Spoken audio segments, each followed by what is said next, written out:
The small scout ship hummed as it descended through the thin atmosphere of Moon LB 427. Captain Ta Min Kim watched through the front window as the gray-blue surface came closer. His hands moved smoothly over the controls, guiding the ship down. "Unusual energy readings to the north," said Jai-Ho, tapping his screen. "About 2 kilometers from our landing spot." Ta Min nodded.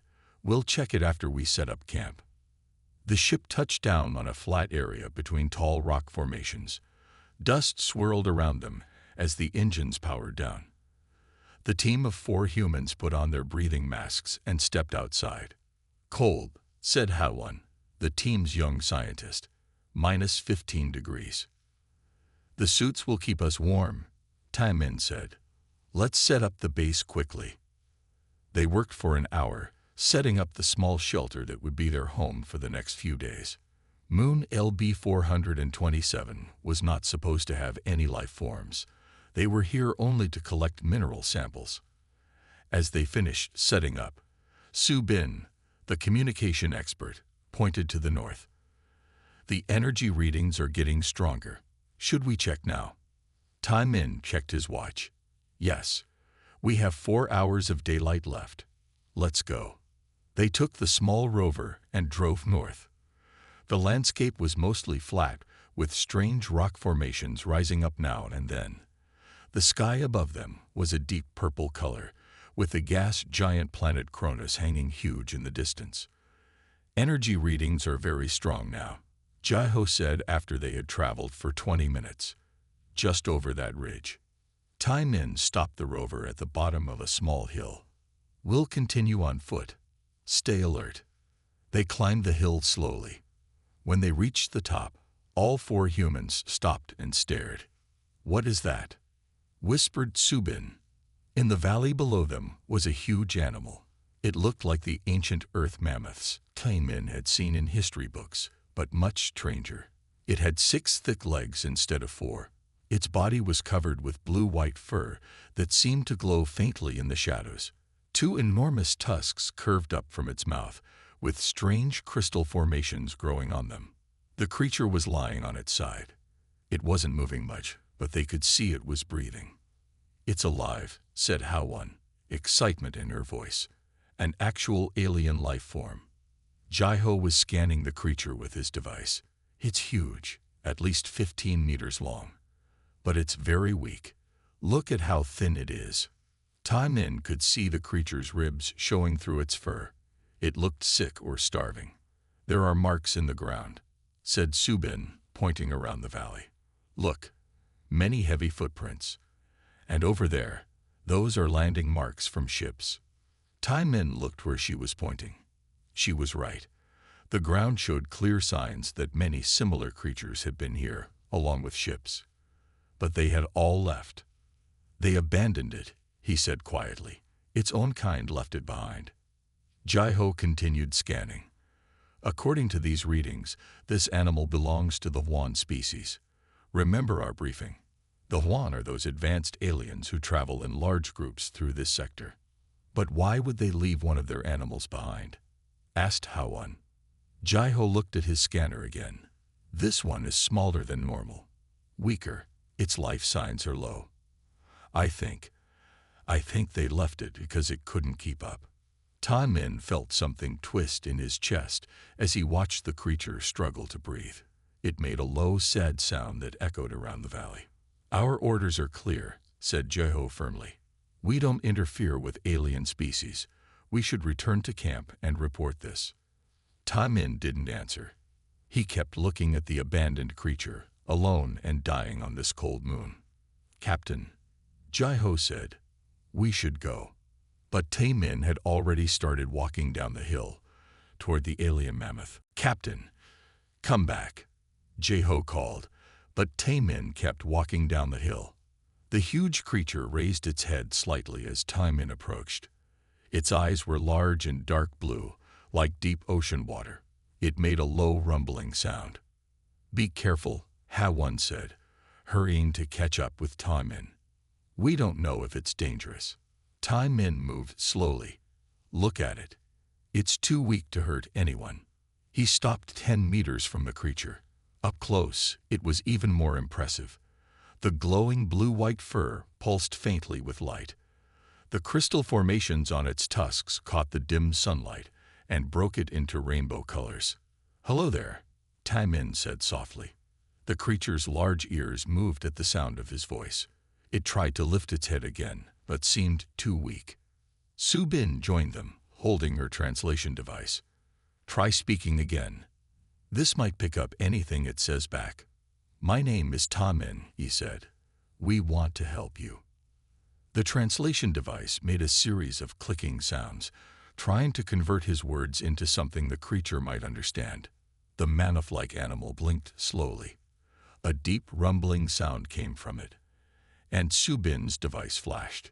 "It's responding," she said excitedly. "Not words exactly, but emotional tones. It's afraid but also hopeful."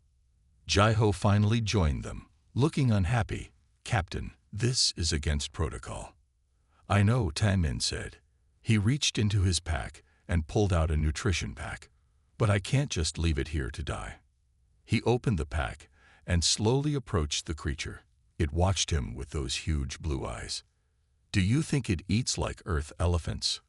HFY asked, now scanning the creature with her science tools. "Worth trying," Taimin said. He placed the nutrition pack near the creature's trunk-like nose. The creature sniffed at the food.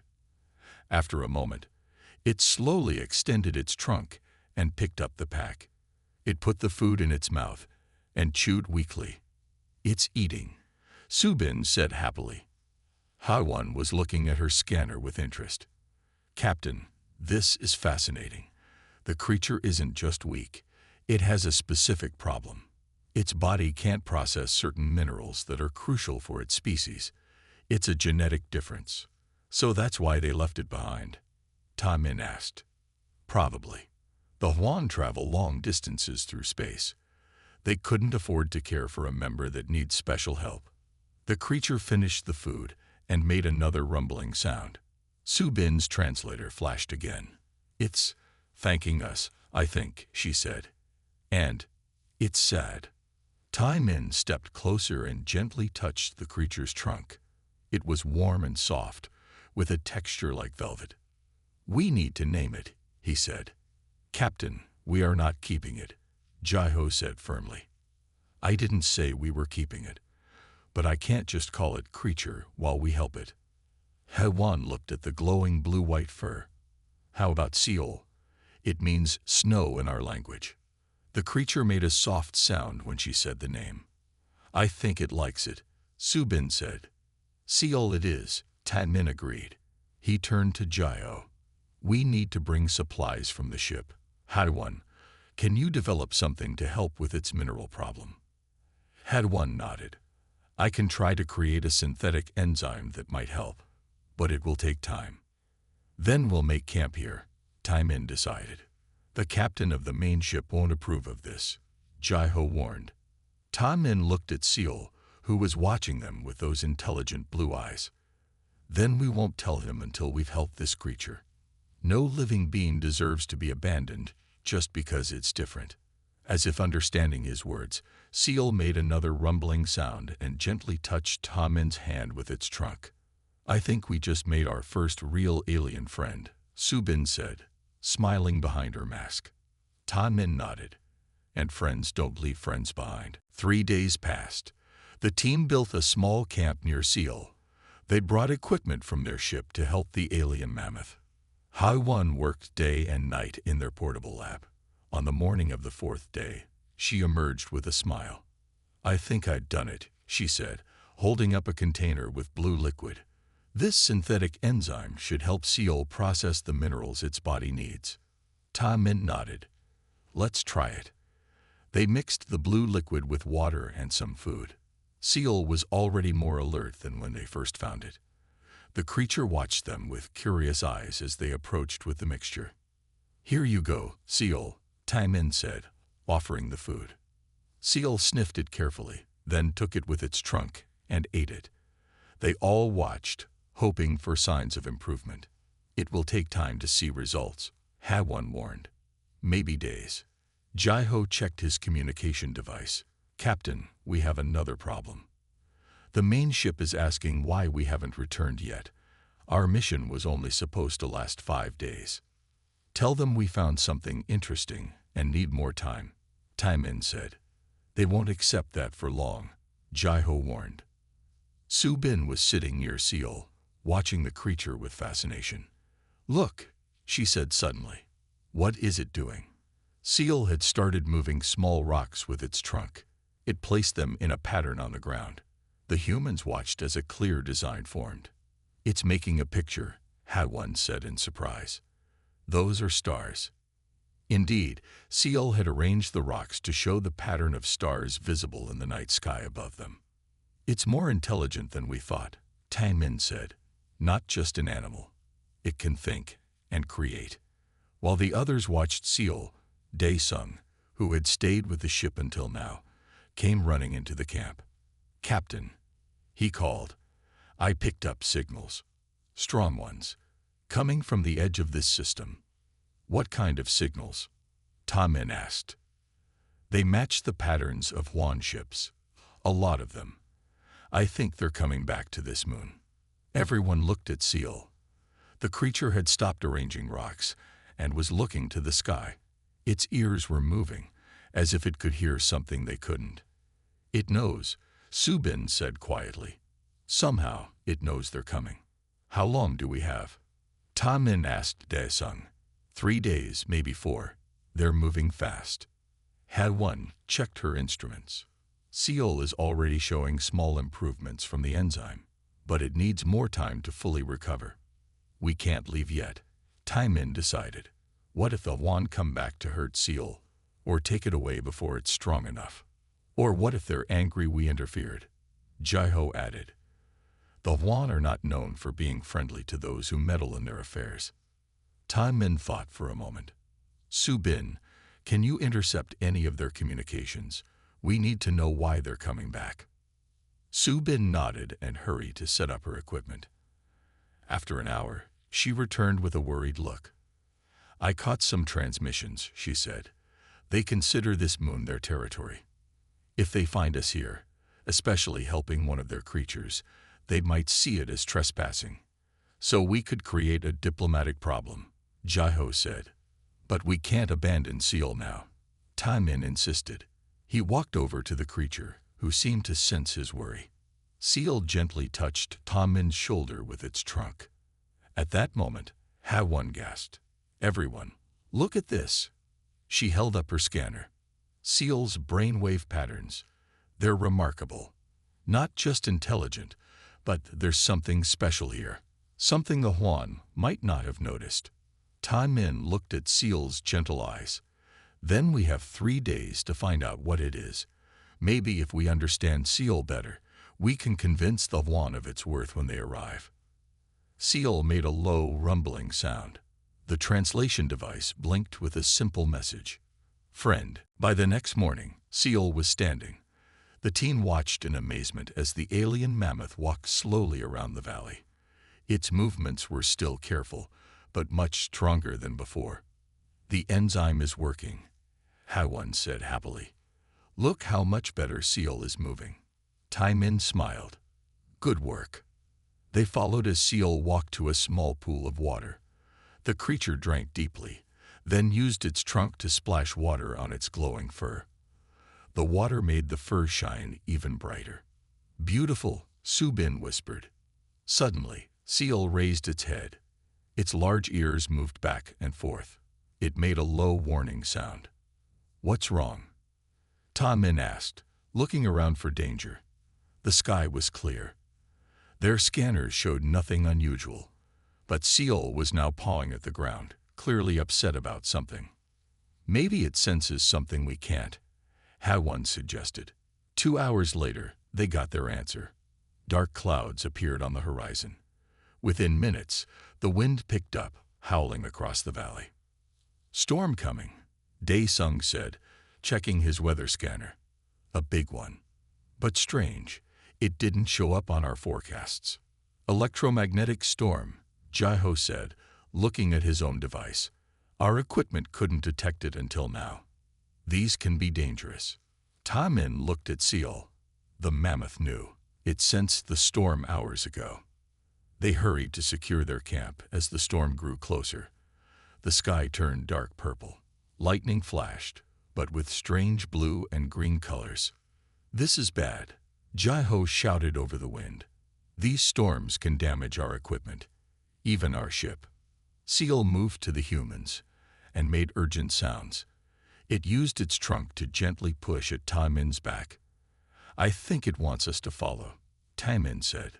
"Follow where?" Jai-Ho asked. "We should get to our ship." The lightning was getting closer. One bolt struck a rock formation nearby, shattering it into pieces. "The ship is too far," Dae-Sung said. "We won't make it before the storm hits us directly." Seal pushed at Ta Min again, more urgently. "I trust Seal," Ta Min decided. "Let's follow." The team grabbed essential equipment and followed the alien mammoth. Seal moved with surprising speed now, leading them toward a cliff face. As they got closer, they saw an opening, a cave entrance hidden among the rocks. They entered just as the storm hit with full force. Lightning struck where they had been standing moments before. Inside the cave, it was dark, but Seal's fur glowed brighter, lighting the way as the creature led them deeper into the cave system. "Amazing," Ha-Won said, scanning Seal as they walked. "Its fur is bioluminescent. The glow gets stronger when needed, like a built-in emergency light," Su-Bin added. After walking for several minutes, they entered a large chamber. Seal seemed relaxed here, as if knowing they were safe. "Look at the walls," Dae-Sung said, shining his light around. The cave walls showed signs of previous visitors. There were marks that looked like the prints of creatures like Seal, and even some simple drawings. "The Huan have been here before," Jai-Ho said. "This must be a shelter they use during storms." "And Seal knew exactly where it was," Ta Min added. "Even though it was abandoned and weak, it remembered. And it saved us." Ha-Won continued scanning Seal. "Captain, I'm detecting something extraordinary. Seal has highly developed electromagnetic sensors in its tusks. Those crystal formations aren't just for show. They detect changes in electromagnetic fields." "So that's why it knew the storm was coming," Ta Min said. "That ability would be incredibly valuable for a traveling species like the Huan." "But they didn't see it," Su-Bin said. "They only saw Seal as weak physically." "They judged strength by only one measure," Ta Min said. "And they missed something incredible." Seal moved to stand beside Ta Min. The translation device picked up a simple message. "Safe here. Wait." Outside, the storm raged. But inside the cave, guided by Seal's glowing light, the humans were safe. And they now understood something the Huan had failed to see. True strength comes in many forms. The storm lasted through the night. When morning came, the team emerged from the cave to find clear skies. But their relief was short-lived. "Captain," Dae-Sung called, looking at his scanner. "A ship is entering the moon's atmosphere. It's Huan." "Sooner than we expected," Jai-Ho said. "The storm must have changed their plans." Ta Min looked at Seal, who was now standing tall and healthy. The alien mammoth's fur glowed softly in the morning light. "They've come for Seal," Ta Min said. "We need to be ready." They returned to their camp, which had been damaged by the storm. As they worked to repair it, a large ship appeared in the sky. It was 3 times the size of their scout ship, with strange curved designs on its hull. The Huan ship landed on the flat area near their camp. For several minutes, nothing happened. Then a door opened, and 5 aliens walked out. The Huan were tall and thin, with gray-blue skin. They had 4 arms and walked on 2 long legs. Their faces had no nose, just breathing slits, and their eyes were large and completely black. One Huan, wearing a decorated vest, stepped forward. "I am Overseer Keoang," it said in a clicking language that Su-Bin's translator converted. "Captain Ta Min Kim." Ta Min replied, stepping forward. "We are a research team from Earth." The overseer's black eyes moved to Seal, who stood calmly behind the humans. "You have interfered with our business. That creature was left here for a reason." "We found it dying," Taimin said. "We couldn't leave it. It was weak," Kyoang said. "Unfit for our caravan. It is our way to leave behind those who cannot contribute to the group's survival." Yunho, the team's cultural specialist, stepped forward. "Overseer, we understand different cultures have different customs, but we've discovered this creature has special abilities that you may not have known about." Kyoang made a dismissive gesture. "We are well aware of its basic abilities, but it could not keep pace. It consumed resources without equal contribution. The group cannot support such members." "But Seal can sense electromagnetic storms," Hawan said. "Hours before they happen, before any equipment can detect them." Another Huan, older than the others, stepped forward slightly. "Is this true?" "Yes," Taimin said. "It led us to safety in the caves when the storm hit yesterday. Your people have used those same caves, haven't they?" The older Huan looked at Kyoang, who seemed uncomfortable. "This is irrelevant," Kyoang said. "Our decision was made, and now you must make one. Leave this moon and leave the creature. It belongs to us." "It belongs to itself," Taimin countered. "And it's not just a creature, it's intelligent and kind." Seal moved forward and made a series of rumbling sounds. The Huan stepped back, surprised. "What is it saying?" Kyoang demanded. Su Bin checked her translator. "It's complicated. Something about family and purpose." The old Huan stepped closer to Seal, examining the now healthy mammoth. "This one is different from when we left it. We developed an enzyme to help with its genetic condition," Hadwan explained. "It can now process the minerals it needs." "Enough," Kyoang said sharply. "Humans, you have two choices. Leave immediately without the mammoth, or face serious consequences. Our species has treaties with yours. Interference with our cultural practices would be a violation." Taimin looked at his team, then at Seal. The alien mammoth had saved their lives. He couldn't abandon it now. "We need time to discuss," Taimin said. "You have 1 hour," Kyoang replied. "Then we will take action." As the Huan returned to their ship, Jaho turned to Taimin. "Captain, we can't risk an interspecies incident. Our orders." "Our orders never covered finding an intelligent being abandoned to die," Taimin interrupted, "or discovering abilities that could change how we view a whole species." The old Huan had stayed behind, watching them. "Your captain has courage," it said suddenly. "I am Elder Junseo, and I am curious about what you have learned of this one." Taimin looked at the elder, seeing a possible ally. "Then let us show you." "What would you like to see, Elder Junseo?" Taimin asked. Before the elder Huan could answer, Seal raised its head suddenly. Its ears moved quickly, and it made the same warning sound they had heard before the last storm. "Another storm?" Su Bin asked, looking at the clear sky. Haiwan checked her scanner. Nothing showing yet. Elder Junseo watched Seal with growing interest. "What is happening?"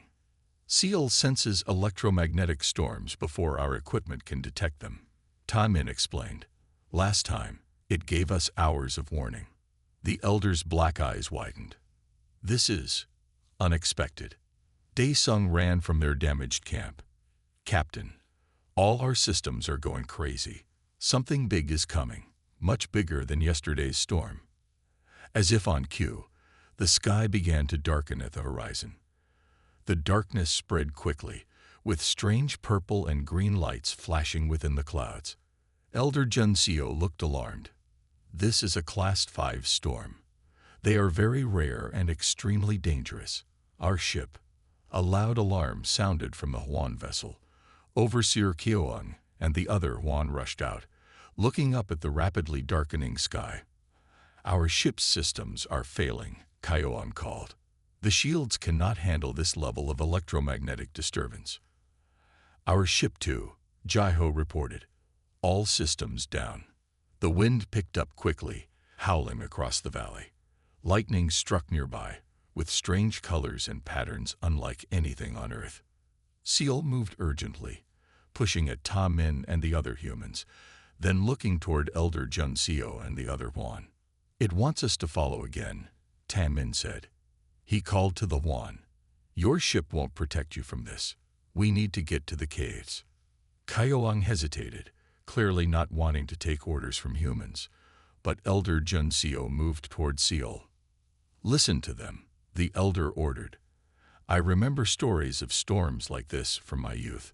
Ships offer no protection. The storm hit with shocking speed. Wind tore at their clothes, and lightning struck all around them. Both human and Wan ships were hit repeatedly, electrical discharges dancing across their hulls. Follow Seal, Ta Min shouted over the wind. The strange procession, humans, Wan, and the alien Mammoth, moved toward the caves. Seal led the way, its fur glowing brightly against the unnatural darkness of the storm. They reached the cave entrance just as a massive lightning bolt struck where they had been standing moments before. Inside, they moved deeper into the darkness, guided only by Seal's glowing fur. It's leading us somewhere different, Ha-One noted as they took unfamiliar tunnels. After several minutes of walking, they entered a massive chamber deep in the cave system. Unlike the smaller cave from yesterday, this one had high ceilings and smooth walls. This place, Elder Junseo said, touching the walls with his 4 hands. These are ancient shelter markings. Seal's glowing fur illuminated the entire chamber. On the walls were symbols and pictures, clearly made by the Wan or their ancestors. These markings are from the Great Migration, 300 years ago, Elder Junseo explained. Our ancestors sheltered here during the season of storms. Kyoang studied the wall markings with surprise. How did the Mammoth know of this place? We haven't used these shelters in generations. Knowledge passed down, Elder Junseo said quietly. From Mammoth to Mammoth. They remember what we have forgotten. Outside, the storm raged with incredible force. Inside, human and Wan stood together in the light of Seal's glowing fur. Your ships? Ta Min asked. Kyoang checked a small device. Damaged. Severely. Repairs will take days. Ours too, Jaiho confirmed. Then it seems, Elder Junseo said, looking at Seal with new respect, that the one you abandoned as weak has now saved us all. Kyoang didn't answer, but his expression showed he was beginning to understand what the humans had been trying to tell him.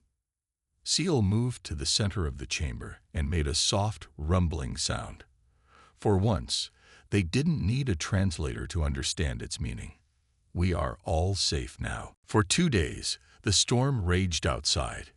Inside the ancient cave shelter, humans and Wan worked together to create a temporary camp. They shared food, water, and stories. Ha-One set up her portable lab in one corner of the large chamber. Seal stayed close to her, watching with curious eyes as she worked on her equipment. I'm going to share my findings about Seal with everyone, she told Ta Min on the morning of the 3rd day. I think the Wan need to understand what they left behind. Ta Min nodded. Good idea. They gathered everyone, humans and Wan, in the center of the chamber. Seal sat nearby, its fur providing gentle light throughout the cave. I've been studying Seal since we found it. Ha-One began, showing data on her small screen. At first, we thought its only special ability was sensing electromagnetic storms, but there's much more. The Wan leaned forward. Even Overseer Kyoang seemed interested now. Seal's crystal formations on its tusks don't just sense storms, Ha-One explained.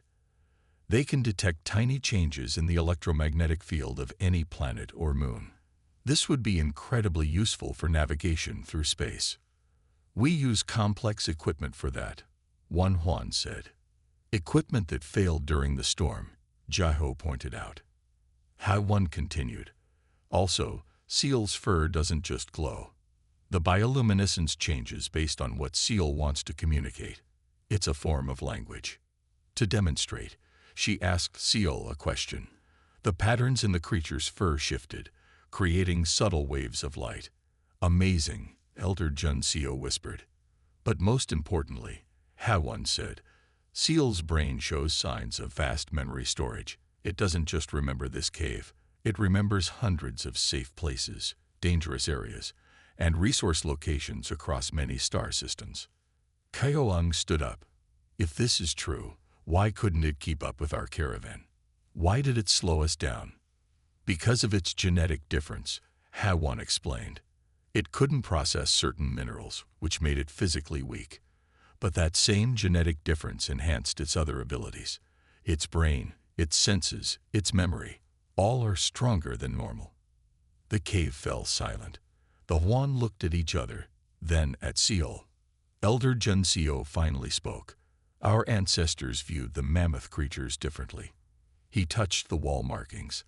These show mammoths and Huan working as partners, not just as beasts of burden. What changed? Tamin asked. The elder sighed. Resources became scarce. Survival became harder. We started focusing only on immediate usefulness, physical strength, endurance, speed. We forgot to value other kinds of strength. Kyoang seemed troubled. Our caravan travels between 37 star systems. We trade, we gather resources, we survive. We cannot afford to slow down for one creature. But what if that one creature could help you find new routes? Su Bin suggested. Or warn you of dangers before they happen. Or remember safe places like this one when your technology fails. Seal moved to the center of their circle and made a series of rumbling sounds. The translator struggled to capture everything, but the message was clear. I remember. I help. I belong. The younger Huan whispered among themselves. Even Kyoang seemed to be reconsidering. In human history, Tai Min said carefully, we often made the mistake of valuing only one kind of strength or intelligence. We missed the special abilities of many people because they didn't fit our narrow view of what was useful. Elder Junseo nodded slowly. Perhaps we Huan have made the same mistake. He looked directly at Kyoang. Perhaps it is time to reassess what we value. The storm outside was beginning to fade. Soon, they would need to repair their ships and decide what would happen next. But something had already changed in the cave. The Huan were looking at Seal differently now, not as a burden to be abandoned, but as a being with unique and valuable gifts. And Seal, standing tall and healthy thanks to the humans' care, returned their gaze with intelligent, hopeful eyes. The storm finally ended. Outside, the sky cleared to reveal a bright blue-purple morning. Both human and Huan teams worked together to repair their damaged ships. 3 more days until we can fly again, Jaiho told Ta Min as they checked their ship systems. The Huan had similar news. Their larger ship had taken heavy damage from the electromagnetic storm. Kyoang had been quiet since their discussion in the cave, spending much time watching Seal and talking with Elder Junseo. On the 4th morning after the storm, Kyoang approached Ta Min. The overseer's normally stern face looked softer now. Captain Ta Min, the Huan said formally, my people wish to speak with yours. They gathered near the repaired ships. Seal stood with the humans, its fur glowing softly in the morning light. We have made a decision, Kyoang announced. We were wrong to abandon this one. He gestured to Seal. Our view was narrow. Elder Junseo stepped forward. In ancient times, the Huan and the mammoth creatures lived as partners, not master and servant. Each brought different strengths to the relationship. We lost that wisdom, Kyoang admitted. We began to value only what we could see and measure easily: physical strength, speed, endurance. We forgot to look deeper. Ta Min nodded, surprised but pleased by this change in attitude. We would like to offer you something, Captain, Kyoang continued. We request that you join our caravan temporarily as an advisor on what you called alternative assessments of biological value. You want me to come with you? Ta Min asked, surprised. Yes, to share human perspectives on different forms of value and contribution. Perhaps there is much our peoples can learn from each other. Tai Min looked at his team. They seemed as surprised as he was. "And what about Seal?" he asked. Elder Jun Seo smiled, an expression that looked strange on a wan face. "We formally request to reintegrate Seal into our caravan, not as a beast of burden, but as a navigator and storm sensor, a role better suited to its unique abilities." Seal made a happy rumbling sound, moving closer to Tai Min. The translation was simple: home. Go home. Tai Min felt a mix of emotions. He had grown attached to Seal, but he also knew that the mammoth creature belonged with its own kind, especially now that the Huan had recognized its true value. "I will share our biological research data with you," Tai Min decided. "And I'm honored by your invitation. But my team and I must return to our main ship. Our mission here was only temporary." Kyoan nodded. "We understand. Perhaps another time." "What about Seal's condition?" had one asked. "It still needs the enzyme I created." "We will learn to make it," Elder Jun Seo promised. "Your scientist has already taught our healer how to produce it." The time for goodbyes came quickly. The human ship was repaired and ready to leave. The Huan caravan would depart the next day. Tai Min knelt beside Seal. "You can go with them now," he said softly. "They'll value you properly. They'll see your strength." Seal touched Tai Min's face gently with its trunk. The translator picked up simple words: "Thank you, friend always." Before the humans boarded their ship, Elder Jun Seo approached Tai Min with a small box. Inside was a crystal that glowed with inner light, similar to the formations on Seal's tusks. "This is a Huan treasure," the elder explained, "given only to those who show us a new path. You and your team have taught us something we had forgotten. That wisdom lies in seeing value beyond the obvious." Tai Min accepted the gift with thanks. From the hill above their landing site, he watched as Seal joined the other mammoth creatures from the Huan caravan. Instead of being placed at the back as a burden, Seal was positioned near the front, its crystal tusks glowing with importance. The Huan ships rose into the air one by one, following a new route suggested by Seal, one that would avoid the electromagnetic disturbances that had nearly destroyed them. As the caravan disappeared into the sky, Tai Min smiled. A single act of human compassion had changed an entire alien civilization's perspective. And somewhere among the stars, an alien mammoth that was once abandoned for being weak was now leading the way home.